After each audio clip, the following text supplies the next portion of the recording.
Hey, good morning, everybody. It is wonderful to see everyone. We are going to continue with our learning today. We're going to focus again. We're looking at the life cycle of the Jewish life, and we've now moved from birth, and right after birth, we get into a new stage, which is the area of the Shalom Zachor, the Simchat Bat, trying to understand what's going on over here and appreciate this. So, thank you for joining today. This is our part 2.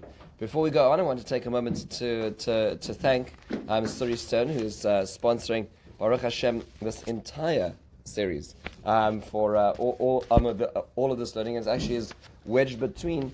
We've just come out of the yard site of Suri's grandmother, which was just this last week, and this coming week we enter the yard sites of both her father and her grandson. Suri's father, Harav Ruvain ben Chaim ve'Esther, Rabbi Ruby Davis, was a person who finished Shas many times, was also known as a Gabbai Rishon on the White Shul for many years, for over 4 decades, and was involved in honoring many of the people attending the minyan and avoiding machlokes all those years. And anybody who's been involved in Gabbaos knows that that's the first job description of the Gabbai. He was a very quiet and humble man. Nishmas Eden. We're also going to be learning Lila Nishmas. Suri just lost a grandson. The past how many years now? It's been. His yahrzeit is this. It's his yahrzeit. This is the first. This is the first yahrzeit. Is for Yedid ben Shai Tzivia Esther Shifra, and he was born. Unfortunately, the cord is wrapped around his neck and did not survive. And Suri wanted to just also acknowledge organizations Knafaim and Neshama, which were very helpful during this time. It's a very difficult time, and it turns out that his yahrzeit is the day before your father's yahrzeit, and it's very meaningful that the two of them are together. It's just very painful at the same time. We also I'd like to thank upon this special this shir today. I'd like to thank Ed and Sandy, who are also sponsoring today's learning, as we are noting the yahrzeit of the outgoing yahrzeit of Tessie Schwartz, Herzka Bas Shmuel Feivel, and that's your grandmother, and Lili Nishmas Anita Kolak, Chava Bas Moshe, that's Ed's aunt, and it's also coming up as we enter the yahrzeit of Ed's grandfather, Moshe Ben Sandal Alav Shalom, this coming week as well. There's no doubt there's so much they have to be proud of, and Be'ezras Hashem, they will continue to do so for many, many years to come. Let us start our learning together and appreciate this. This is a stage which we all go through in some way or another. How do we interpret this? What is going on over here? So we hear this idea of Shalom Zachor. Where does it come from? Oh, I'm so sorry. Thank you. We have a last minute sponsor. Thank you for reminding me. Elliot and Shandy Horowitz are sponsoring also today's learning. Linishmas David ben Rav Yaakov. This is Shandy's brother, Olav Hashalom, on Yud Dalet Teves. So that will be in 2 days' time. That's going to be coming in Tuesday night, right? Thank you for making today the context of the learning. Let us learn Torah together. So here we go. The question is where? How do we know we do this? Like, where does this come from precisely? That we do this thing called a Shalom Zachor. So the truth is that actually is mentioned in the Shulchan Aruch, but not really the Shulchan Aruch. Is mentioned in the Ramah. The Ramah is Rav Moshe Isserles, who is the Ashkenazi notes on the Shulchan Aruch, and he makes note in the center of Hilchos Bris Milah, where the discussion moves to the notion of making a Seudah at the bris. The Ramah makes a whole discussion about having a Seudah, being careful to make sure people are not invited and don't come. You have to be careful about brises. These days it's complicated. If you have an evite, how are you?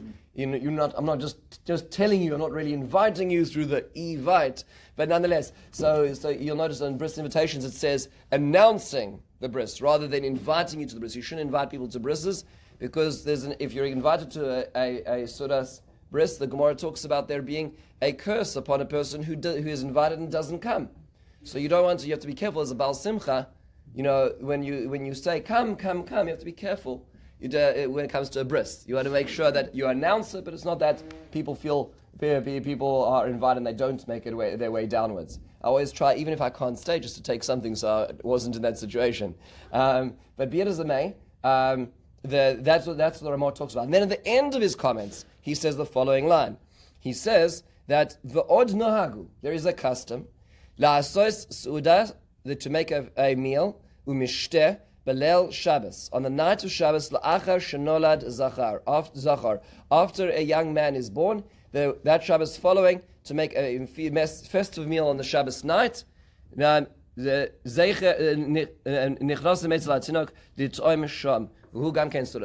is also a Sudas mitzvah to have this. That's what the Ramah says, and he's quoting the Trumas Hadeshen, and earlier one of the Rishon, Rav Isserlin. Okay, so why do we do this precisely? Like, it's very nice, but to call something a Sudas mitzvah is a very high bar. For instance, if you eat a meal on Hanukkah, that's not called a Sudas mitzvah unless you add to it Torah and Shirim v'Tishbachos. But now when it comes to Shalom Zachor, it sounds like we're out of the gates and it's already Sudas mitzvah. Why is this? There are many reasons. I'd like to move through 5 different reasons which will help us inform ourselves about, first of all, why we do this and our conduct that we should be displaying at Shalom Zachor as well. The first is a very interesting idea I saw actually in the Nefesh HaRav, Rav Shechter. Rav Shechter actually will be here in the next, at 9:45. I highly recommend everybody stay to hear Rav Shechter himself.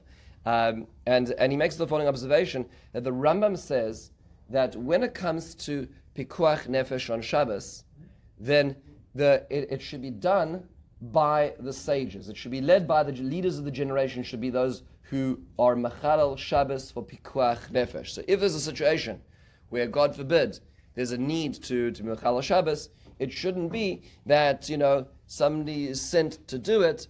Really, the rabbi should go do it first. Why? Because that displays the significance of Pikuach Nefesh. You're not being Machmir on Shabbos, you're being Machmir on Pikuach Nefesh. You have to be careful. So he makes the observation that for the first few days after a baby is born, the mother is in a state of Pikuach Nefesh. And that being the case, there may be hesitations come the first Shabbos, is what do I need to do if necessary? What must I do? So Rav Shechter's observation is that it would be the custom of the Rabbonim to go to visit her on the first Shabbos as an indicator of the significance of looking after herself. Lest it be necessary for her to do something necessary for herself. That's the way it should be done. And when the Rabbonim would go and visit on a Friday night, the new mother, then everybody else would come and they make a party. But the point is it started off as an affirmation of the mother and the affirmation of her needs on Shabbos. Very fascinating and beautiful idea, which is noted in the Nefesh HaRav. That's more off the beaten track. We don't hear that perspective. Let's come back to some of the more well-known ideas. So the Gemara does describe it. It's a passing Gemara, because this Gemara is not actually addressing this particular topic. It's actually the introduction to another topic, where the Gemara describes that Rav and Shmuel and Rav Asi, so these are the leaders of the generation, would go iklu'u. They entered into Lebei, to the house Shavua Habein, of the week of the sun. Or some call it a Bay, the house of Yeshua Habein, the salvation of the son. So, and then, by the way, that's not the topic of the Gemara. The Gemara is describing whether or not to enter into this particular household. So, what does it mean precisely? Rashi says, well, if it's called a Shavua Habein, which means the week of the sun, then Rashi explains that it's referring to this notion of a bris milah. Ad she'avru alav shiva yamim. So maybe it's referring to a bris seuda. That's what Rashi says. However, the Tosfos quotes Rabbeinu Tam, who's Rashi's grandson, who disagrees and says that really, actually, the word Yeshua or Yeshua can mean a salvation, but it can also mean a redemption. What does that mean? So says Rabbeinu Tam, this child just survived one of the most terrifying ordeals, childbirth. I mean, the baby is moving from receiving oxygen in utero from the mother in a split second to being able to breathe. This child is having its umbilical cord cut. Its entire body is being contracted through a very small space to be able to get out. There are so many things which this is a terrifying moment. So when it works out, then there's a su'udah of Yeshua Habein, of salvation. And therefore, the way Rabbeinu Tam views the Shalom Zachor piece is actually a festive meal of thanksgiving, of salvation, of the fact that this was a successful time, and as we know, this is not ever to be taken for granted. So part of what we're doing is not so much the function of the elders visiting the mother, as Rosh Hashanah was suggesting, but this is a function of, in a certain sense, conveying the thanksgiving for that this child has arrived safely. Rabbi, Yes. a question before we go any further. Do we understand ben to mean ben or bat? We're going to get there in a second. Let's go through all the reasons, and then we'll come back to the bat in a second, because it's a really excellent question. So this is idea number 2. Idea number 3 is actually suggested the Taz, the Turei Zav, one of the commentators on Shulchan Aruch, quotes a medrash which appears in Parshas Emor, which describes a very interesting. It's a mashal, it's a parable in which it describes that when HaKadosh Baruch Hu says, "I will not accept a korban ad shetavor alav Shabbos," until Shabbos has passed over that korban, and the mashal for that is a king who says, "I will not meet any of my guests until I will not give an audience to my guests unless they see first the matronissa, the matron." Now, what the position specifically of the matron is in relationship? Is it the queen? Is it his concierge? Who is the matron in the king's palace? It's hard to understand the relationship of the king to the matron, but nonetheless, this says the Medrash refers to 2 things that we do in halacha. First is that we know that in Parshas Emor, which is where this Medrash is describing, is you cannot bring a korban of an animal until the animal's 8 days old. Okay, so the halacha is you're not allowed to take an animal to bring as a korban till that animal is 8 days old. And similarly, it's viewed that a bris milah is actually seen as the same process. The bris milah in many ways is seen as a korban, as a sacrifice of sorts, and that sacrifice cannot be done until after 8 days. Why? The Medrash is giving us a little bit of the color to that. Why?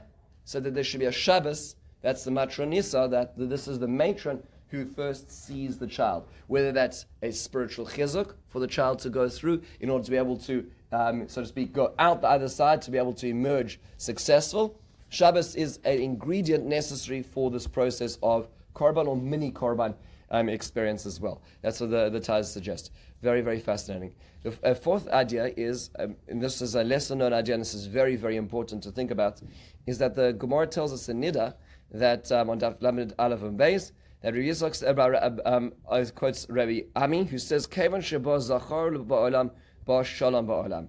When a male son is born, enters peace into the world. Fascinating.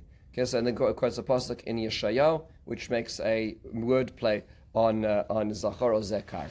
Okay, so what does that mean? So some suggest that when one makes a Seudas Shalom Zachor, it's a communal thing. You let everybody know, and people are aware, and it's an opportunity. It says because this is the time now where people who may have a sichsuch, may have a little bit of a disagreement, there may be things that weren't going right in their lives. Now is a time where you have an open invitation where you can go to wish Mazel Tov and not stand out, right? It's not going to be that you're making a special appointment and now and it brings back all the animosity. Now's the time you can go over and make amends. You can wish Mazel Tov, and it helps, so to speak, bring down the temperature at this opportunity. So the Shalom Zachor, and that perhaps would be, so the Orchos Chaim suggests, and this perhaps suggests why the name of it might be a Shalom Zachor, not just greeting and, so to speak, Shalom the Zachor, but Shalom as actually in the notion of peace.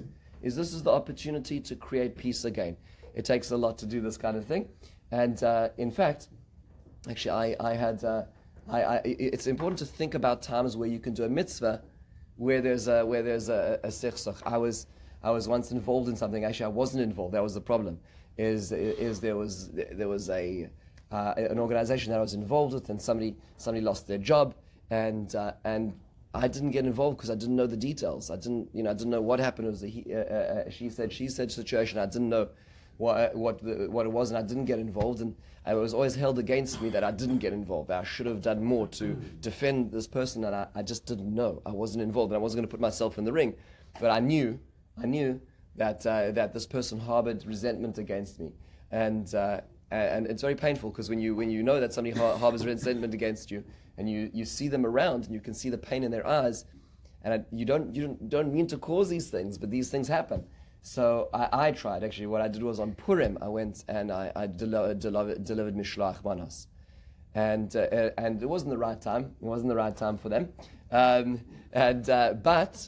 but it was helpful, because afterwards we made a meeting and we sat down and discussed it. I apologized for my inaction. I explained why I wasn't able to, and I should have done more. But nonetheless, when there's a mitzvah opportunity, it's an opportunity to try to bridge. It's a try to bridge. So we're coming up on a bris. It's a communal event. Shalom Zachor. You go in, you wish Mazel Tov. It's an opportunity to be able to sort of to start that process again. As the Aruch HaChaim says, another perspective.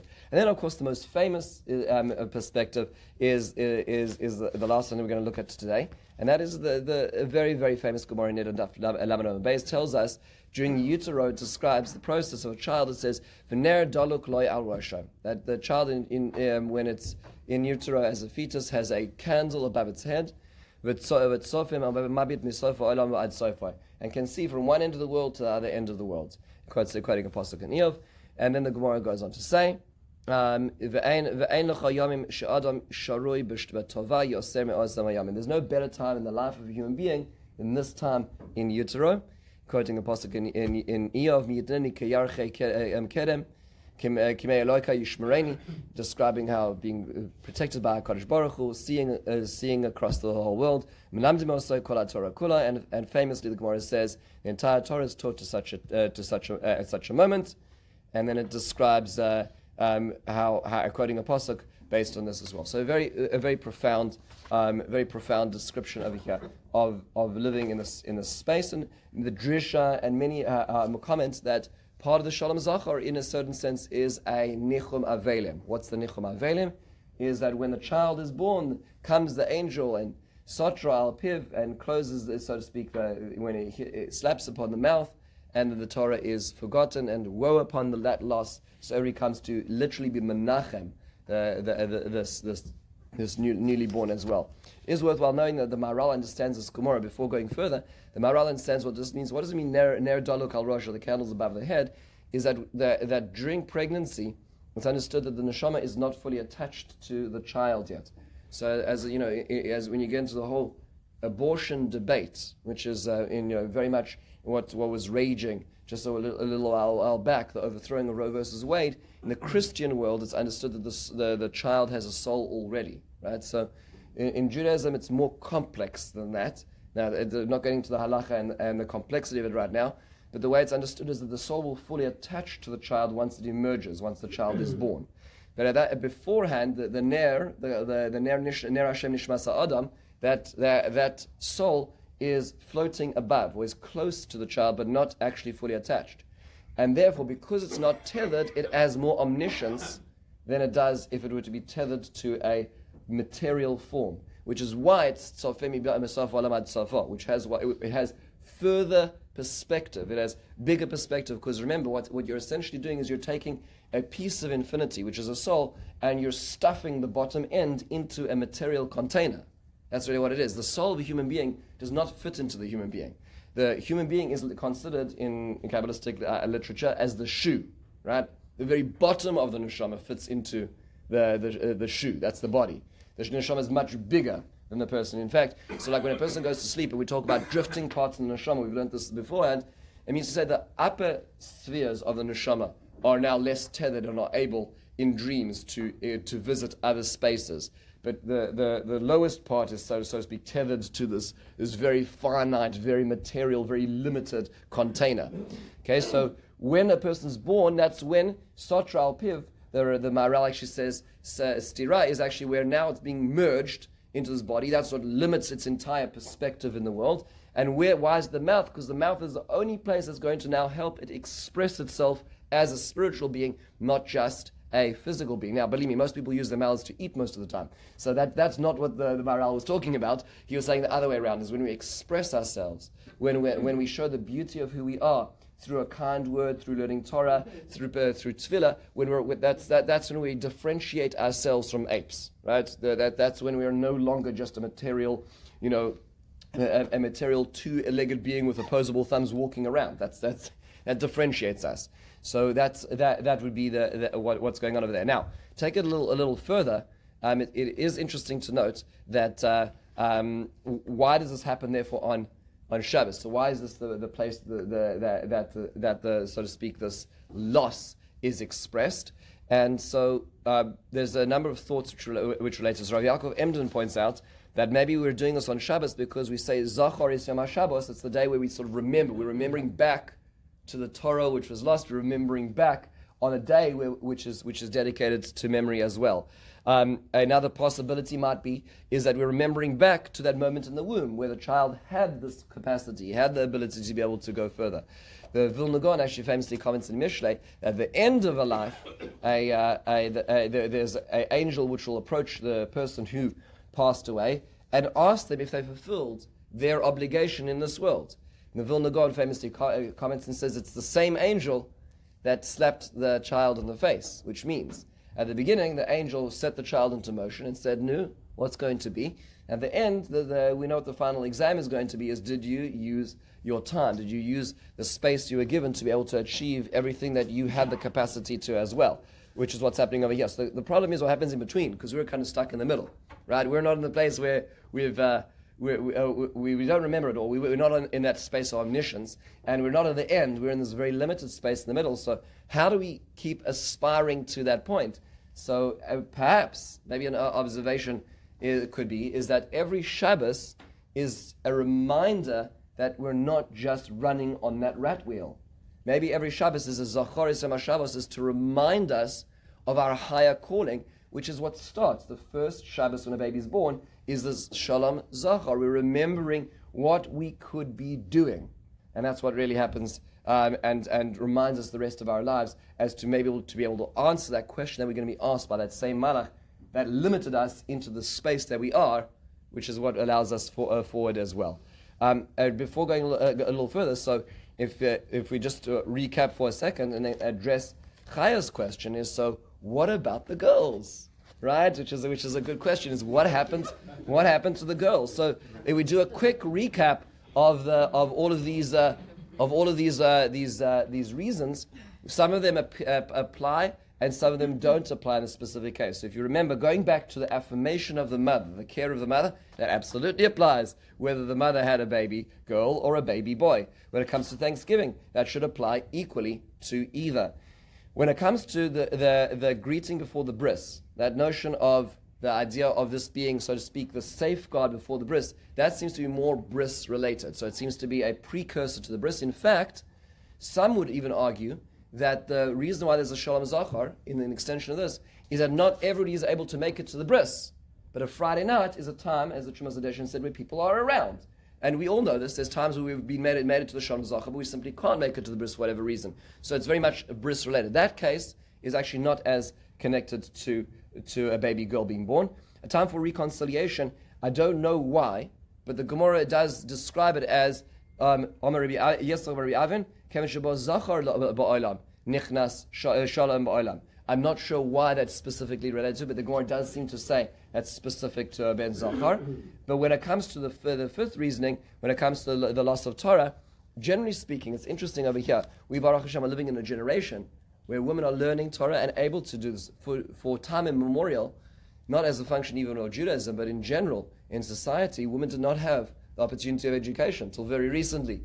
And Baruch Hashem, it's become a time where, in fact, the women not only are learning, but teaching, and are role models in teaching of Torah today in an outstanding way. And so this reason actually today is much more applicable as well. It's interesting because if you look at Rav Yaakov Emden's commentary, he's got a sefer called Migdal Oz, in which he has a paragraph called Birkas Elokim, and he talks about the Shalom Zachor over here. He pointed out that women are less in this specific sphere because they have less mitzvahs which they have to learn about as well.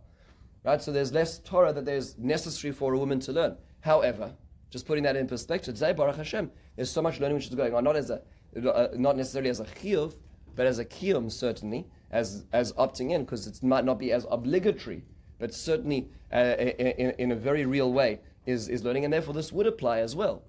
So being as that is the case, you'll see different perspectives. So if you go back to the poskim from a few hundred years ago, they say this is specifically bris related. This is for a son.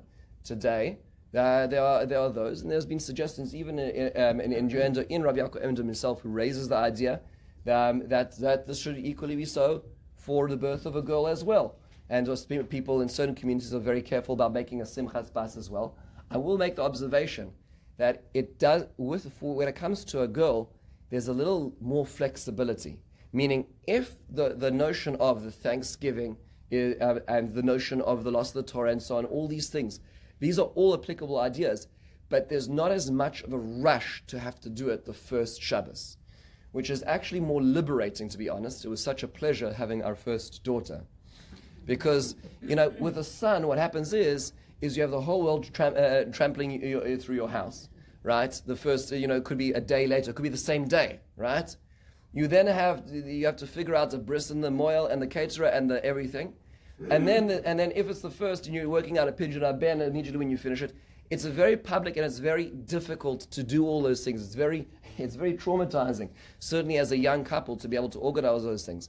When it comes to the girl, everybody should make a kiddush. But you can do that when you want to. You can make sure the family comes in. You can figure it out when everybody's around. The mother can really be there, and everybody can actually give a speech in the appropriate time. It's much easier. I think, in a certain sense, a zachor, a son's birth and a son's simcha is very public. A woman's is much more private, and it gives us the space to do it, in a certain sense, more appropriately as well. So it is, and there are people who do simchas bas, and that's wonderful. But in a certain sense, you can fulfill most of all of these things that are related to a baby being born, but with a little more latitude. There's a little more space, which actually makes it, perhaps in my experience, a lot more meaningful, and everybody can actually be there, as opposed to when it's everybody forced in as well. Yes, earlier. Yeah, you cited the basis for this as the Ramah. Do the Sfardim follow? Excellent. We're going to get there in a second. Hang on for that. Is Alan? Yes. According to the first Yes. Mandamar, if the woman is not home. Good question. We'll get there in a second. So these are all good questions. All good questions. Abby, you have to share your thoughts. You have to share your thoughts. You have to share your thoughts. Share your thoughts. No, yeah, I'd love to hear. Okay. Anyway, so yes, Achaya? We don't make a Suda. We don't make a soda for what? A Shalom Zachor. Oh, good Down question. to Arbus and beer. Good question. Okay, good. So let's address all those questions one by one. These are all good questions. So let's talk about the Sfardim first of all. So as Elliot pointed out, this is brought in the Ramah. Moshe Isser does not appear in the Shulchan Aruch, and he's quoting Trumas Hadeshin, Rav Isserlin, who is also a European posek as well, not a Sephardic. Is not Spanish. Is not coming from the Middle Eastern poskim as well. So that being the case, what happens?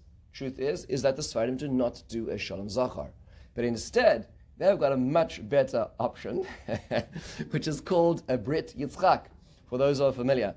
And in fact, the Brit Yitzchak is not found in a regular Sephardi Siddur because it's bigger than it can fit in the Sephardi Siddur. So what is it? If you have ever had the opportunity, a zechut, of being at a Brit Yitzchak, it is the night before the bris itself. Everybody gathers in the house where the baby is. And by the way, this could be on a Friday night. Actually, there's a fellow in our shul just had the white siddurim in our shul as a function of a fellow called Gabi Badalov, who lives just a few doors down. He's a wonderful, wonderful person. And he davens said during the week, he davens in Sephardi minyan on Shabbos. And he said, our shul should have Sephardi siddur. Baruch Hashem, we have, and he davens. And so just a few weeks ago, he had a son, and the bris was on Shabbos, so guess what? The Brit Yitzchak was a Shalom Zachor. But that wasn't because it was a Shalom Zachor. So what is the Brit Yitzchak? Is people come together in the house, and there are passages that are read from the Torah, from the Nevi'im, from the Ksuvim, and then passages read from the Mishnah, and then also from the Zohar, all relating to the covenant of the Bris Milah, and it's long, it's extensive. So what people usually do, if you've seen this, it's very special, is they have these booklets with the Brit Yitzchak, and they divide it up. So you take X, Y, so many pages, you take, and then there's Tehillim, which is said, and then there's a Yirat and a Ribbon Shalom, which is said at the beginning and the end, and this is all said in the presence of the baby, and the baby's there, and there's a little bit of a Su'udah beforehand. So why did they choose the night beforehand and not the Shabbos? Interesting question. This is by the way, this is very clearly related to bris. This is not about, this is a precursor to the bris. So why? So the Zohar actually says in Parshas Lech Lecha recounts such a prayer practice that people would describe Torah and Tefillah all night before a baby is born. It's very similar to other things, like when you see a Chanukah Sabayis is a very long passage that's supposed to be said. People break it up. It's also very similar to Tikkun Chatzos or also Tikkun Leil. Most people don't know that there's actually a format what should be said on Tikkun Leil. It's the beginning and ending of every book in Torah. And it's actually a format, and for those who said, I tried 1 year to do it, it's very extensive, is that people spend the whole night going through the first parak of Bereshit, the last parak of Bereshit, right? The first parak of Shema, the last parak, and then it goes all the way through, all the way through as well. So there's a fixed text. People say this fixed text together, and there's a celebration which is said why. So a number of the Matei Moshe quotes this Zohar and says that there's a kitrug, there's a criticism of the Satan the night before the bris, because this child, by entering into the bris, is now going to have a certain degree of salvation as being a Jew. This is, for a man, this is the only way in. And so at the moment, at the gateway of that access is a time when there's a lot of kitrug, and we try to alleviate, we try to protect the child by being in the presence of it, doing it as well. This, you know why it's so interesting, why it's the night before? This is such an interesting discussion in halacha as well. Is the Gemara describes that an orel, an uncircumcised man, is not considered a Yisrael, and therefore is precluded from certain things. So let's say you have an orel kohen. Let's say you have an uncircumcised kohen. That kohen is not allowed to use truma as well, right? So then the question becomes: is what happens during the 7 days before the bris? Is that orel, is that child considered an orel not to benefit from truma? You say, well, what kind of truma is that child going to be eating? Right? It's nursing. So the Gemara says no. What happens if there's certain types of oil that you want to anoint, you want to use on that child's skin, and that's, let's say, truma oil? Can the child benefit from oil in a state of pre-bris milah? The Gemara says no. Yes. You know why? Because before the bris milah, the child's not an orel. Because when is the chiyuv? When is the obligation to become under the covenant of Abraham? Is on the 8th day. So before then, the child's not an orel. He wasn't commanded. An orel is a person who is commanded but yet desisted for whatever reason. So then the question becomes, and you may think this is like it would call legal fiction, but it's worthwhile appreciating this, is what about the night of the 8th night? So do you say that the obligation of bris milah only starts on the morning, or do you say the responsibility starts at night, but the possibility of being makayim it doesn't yet, which means there's a gap? The child could be considered an orel for the night, just so to speak, by a legal loophole. Why? The obligation may be there, but the possibility of fulfilling it is not there yet, which perhaps I would say relates to what the Zohar is saying. Is the child on the cusp of joining, but can't get till the morning? So what do? We do a protective, what was that? The Torah tells us, Bayom Hashmini Yimol Basar Lasai. So that being the case, that's the space where protection is needed and afforded to this child as well. Very, very fascinating. It's a beautiful thing to do. If you have the opportunity of attending a Brit Yitzchak, this relates to it as well. Let's go a little further as well. Is there a basis for Bachnach?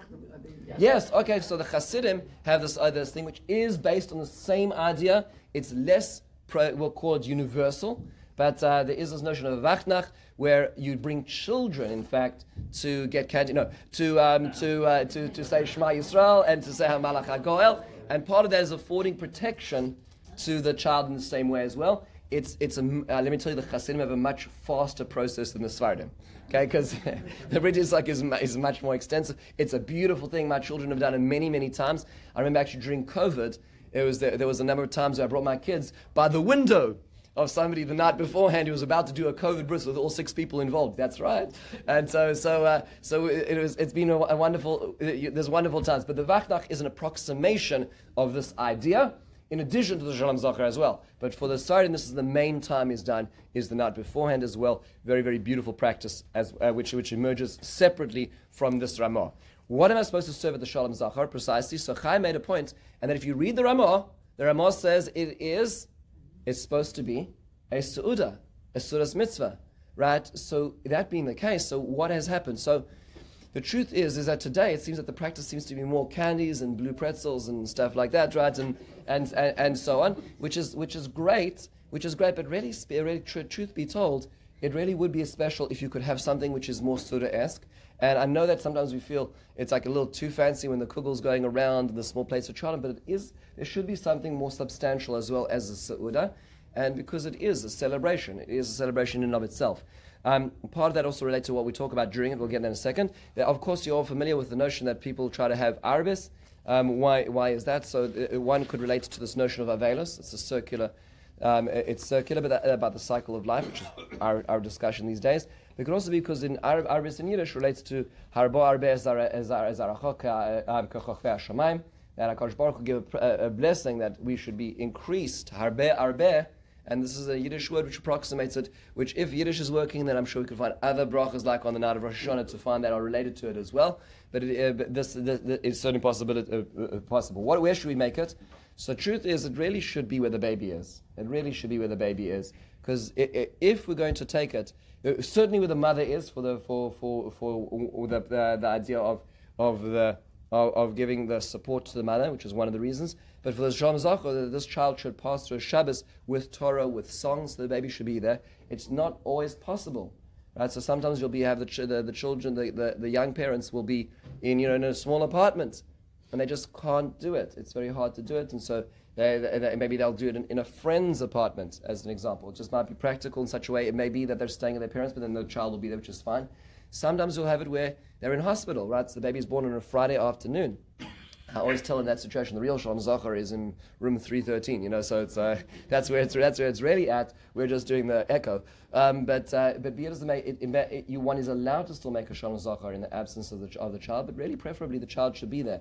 As well. And that does not mean the child should be passed around, although I've seen such things. The child should not be there with lots of spluttering, sneezing people. In fact, today in shul, these days when I go to shul, the last few weeks, it sounds like a spluttering contest.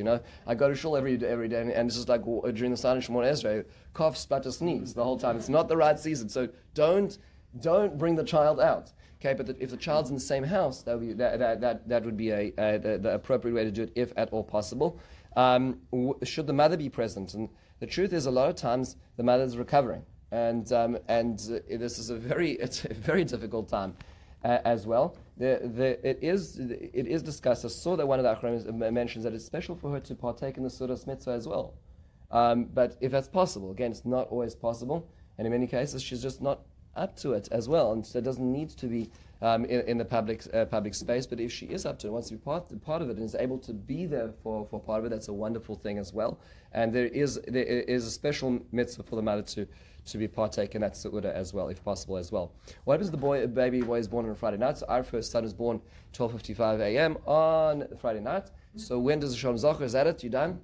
Right? Okay, that's a little cheaper, right? To have to arrange that. So there is a discussion in the Achronim about this, but generally understood, the Shalom Zachor will then go to the next Friday night, which will mean it's a Shabbos package, right? All the guests are going to be there the whole time. Friday night, bris, Seudah, it's going to be one long party, which is wonderful as well. If the bris is delayed, so unfortunately sometimes you already know by Shabbos that the bris is not going to be on its given day, there is a discussion as to, do you wait or do you do the Shalom Zachor right away, right? So sometimes it could be a matter of days, and it's a good idea to do the Shalom Zachor because you don't know. It could be just as a 2-day delay. Let's say the baby's jaundiced, and maybe we'll see. Then it is a good idea to do the Shalom Zachor. If, God forbid, it might be something more serious, and then there has to be a longer wait. Sometimes people that practice to wait a little bit before the bris, when they know when that bris will be as well. There are different perspectives of this. I'd like to perhaps close with just a thought, which is what are we supposed to be doing at the Shalom Zachor itself? And I see so many different sort of styles of how people do it. For some people, it's like a standing drinking party with and a boys' club with lots of different color lights and alcohol of very expensive taste. That is great, and it certainly captures a aspect of it, but that's not really what it's supposed to be, right? A Shalom Zachor is meant to be a Seudah, and it's a Seudas mitzvah. And so the way a Seudas mitzvah is treated is that there should be Torah. There should be songs. People should be around the table. It's not just hanging out and drinking. It's the opportunity for people to be around the table and to talk about this, to relate the thanksgiving of this experience. If we're going according to Rabbeinu Tam, every childbirth is a story, and it's never simple. It's never to be taken for granted. To appreciate all the steps that got all the dayanus that were received over here, and for people to say Divrei Torah. I think it's appropriate for the parents, the grandparents to say Divrei Torah if they're able to. For the Rabbanim to say Divrei Torah, for friends if they're able to say, let it be a place where this child's first Shabbos in the world is going to be experienced as a true Shabbos, as a Shalom Zachor, remembering what it just lost. It's not much of a Nichum Avelim if it's just about 42%, right? I have proof. So that's not what the child was missing in the womb. What the child was missing was this environment of being ensconced in a spiritual environment, which is what we're trying to recreate as well. And Be'ezrat Hashem, that should be a protection for the child as well. Abby, yes. You want me to share something? I would love to hear it. Abby, I always appreciate you. I've said this, and I'm not saying this is what the persons who established Shalom Zachor had in mind, but perhaps something we can read into. There are two mitzvahs that have a commonality in that there is a tree of chorus, and it's a aseh. It's Nila, Pesach. And in both cases, we observe the Shabbos before. And the question is why? There's a misconception. Misconception is the 7-day week is something from time immemorial. That is wrong. The Egyptians probably had a 10-day week.